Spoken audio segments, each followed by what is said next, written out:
slow down and stop, and at this point we're just figuring, okay, well, I can still see the road ahead of us, let's just keep going. This is a very minor road.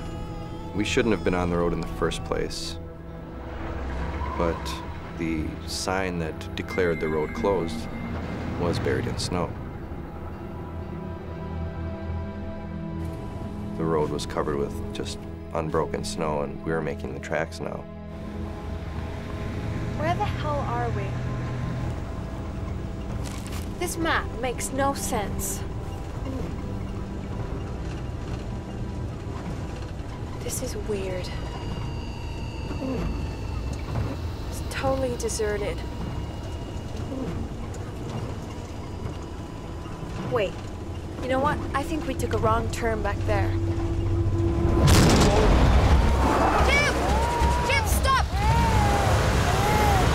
Jim, we're in about 2 feet of snow!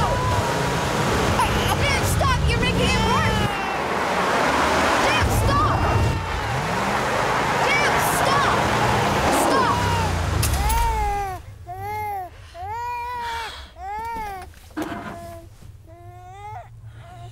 It's okay.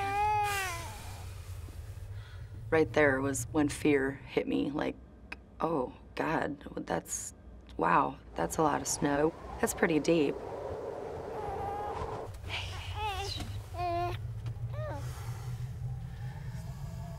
It took a while to really figure out what really had just happened. I can't believe this. What is this stupid road anyway? We were a little concerned, but people get stuck in the snow all the time, and it's not that much of an issue because there are other people around to help. Oh, we are going nowhere tonight. So we decided to just wait it out and hope for somebody to come along and help us. Look, honey, we still got plenty of time to get to Idaho. If we don't freeze to death first.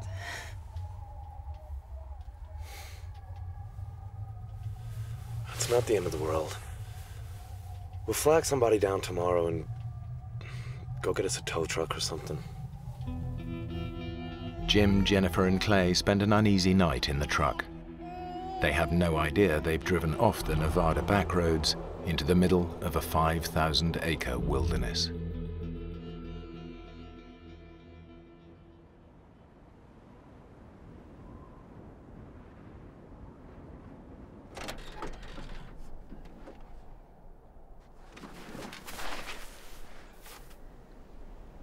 Oh, God.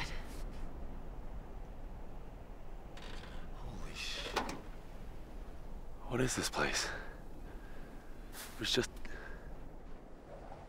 nothing.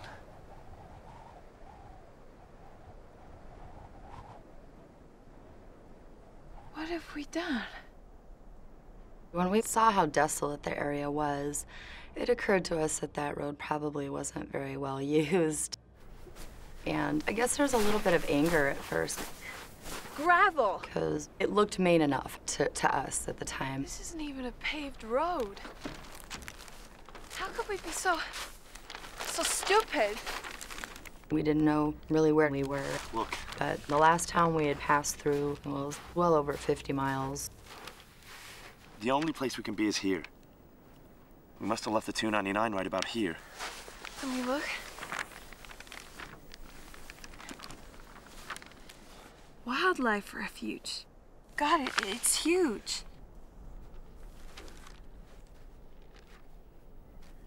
How are we gonna get out of here? We'll never get those too tight, crappy chains back on without tools. To make us feel like we were doing something to help the situation, we decided to try to dig the truck out. So pretty much all day long, that's what we did. The wind was blowing.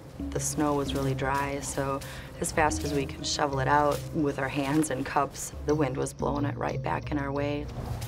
There was so much snow underneath the truck, in front of it, behind it. We really couldn't get it moved at all. This wasn't the answer. This isn't how we're going to get out of this. but we were still kind of hopeful that somebody would notice this truck in this location or drive by, or if a plane flew overhead or something. We decided to stay with the truck. We spent time getting cozy, using clothing and towels and whatever we could find to plug up any areas where cool air was getting in. Every now and then we would turn the truck on and get the heat going and listen on the radio for any news of a search for us, but we never heard anything. F for fries. Fries. Oh. No. Just decided to kill the time by playing hangman and 20 questions. M. No. Oh, man. The food issue was always right there. C for chocolate. Oh, God, chocolate. Hunger wasn't quite as bad as being as thirsty as we were. Okay. Surviving on very dry snow. D. A D. No. You are dead. Man.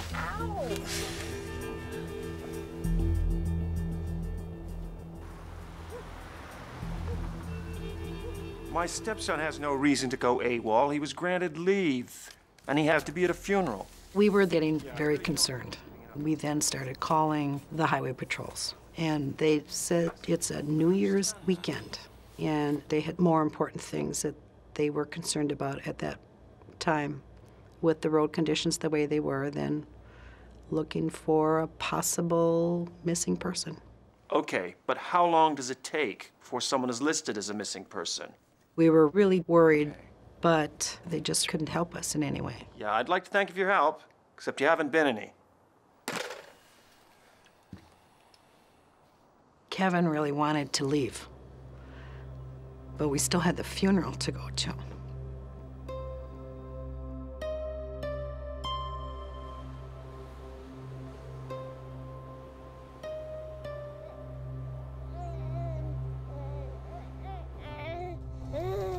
Clayton was breastfeeding still, and we were just introducing solids into his diet. The little bits of baby food that we had left, we tried to ration to him in conjunction with breastfeeding as best we could. You want some fruitcake? You should eat, you know. We should have brought some real food. We had crumbs of this bag of chips and a fruitcake, which Jennifer didn't eat. She didn't like it and didn't want it. So I ate that, and that was all we had as far as food goes.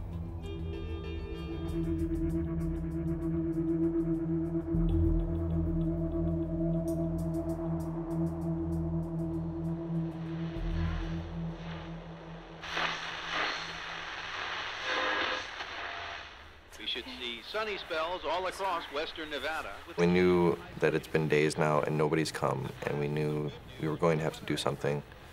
And we had heard on the radio that the weather was supposed to clear up and get better on Saturday. Listen, I've been thinking. Nobody's coming, are they?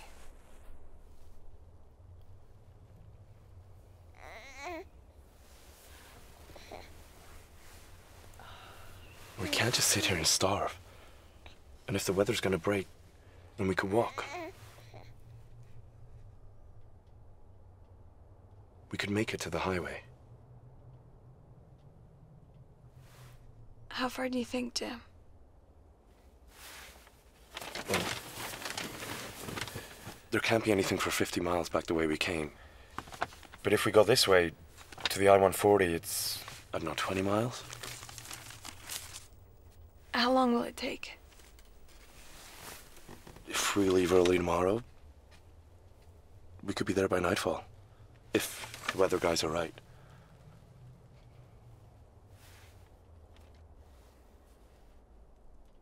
Okay. At least we'll be together, right? That's all that matters.